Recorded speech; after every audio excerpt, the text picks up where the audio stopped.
pwede sa muka.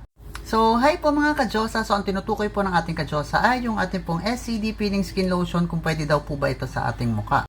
The answer is opo, pwede po siya sa ating mukha dahil si SCD Peeling Skin Lotion ay rejuvenating lotion po siya para sa ating mga bagong followers that we can use on our face and body.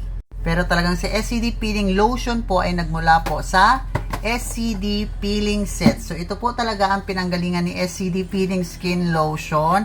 Kaya kung gagamitin niyo siya sa inyong mukha, ang bilhin nyo ay SCD Peeling Set para kumpleto po siya. Meron siyang kojic, panghilamos ninyo, meron din siyang peeling lotion, at meron din siyang sunblock. And then yung kanyang instruction, nandito rin po for day and night. Ayan, sun and moon. Para meron din kayong instruction na susundan. So, peeling set po ang gagamitin natin kapag sa mukha. Ito po, mas madali siyang gamitin kapag sa face. Pero syempre, palagi nyo ugaliin na kapag may bago kayong skincare na gagamitin sa mukha ninyo or sa katawan ninyo, palagi kayong mag-skin patch testing.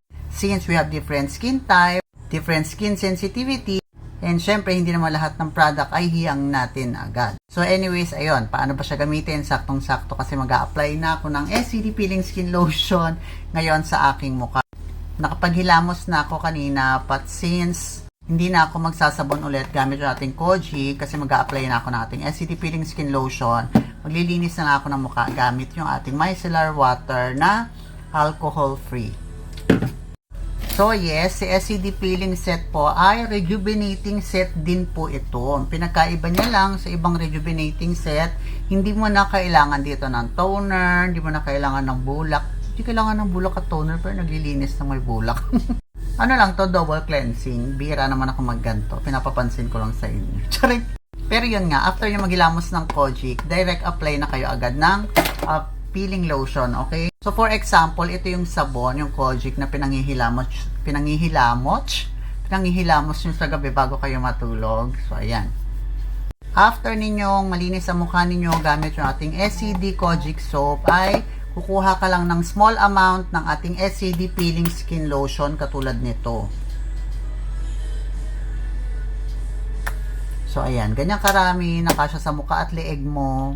Okay na po yan. So, ayan. So, mag-a-apply ka lang once before bedtime. So, again, yung peeling set po ang bilhin para kumpleto po at meron siyang instruction na susundan, ha? So, ayan. Ganyan lang ako maglagay ng ating SCD Peeling Skin Lotion. Pahid mo lang dyan, dito, sa baba. Hindi niya matitira, ilagay po sa leeg natin. Then dahan-dahan lang kasi manipis yung leeg natin. Kaya konti lang dapat dyan.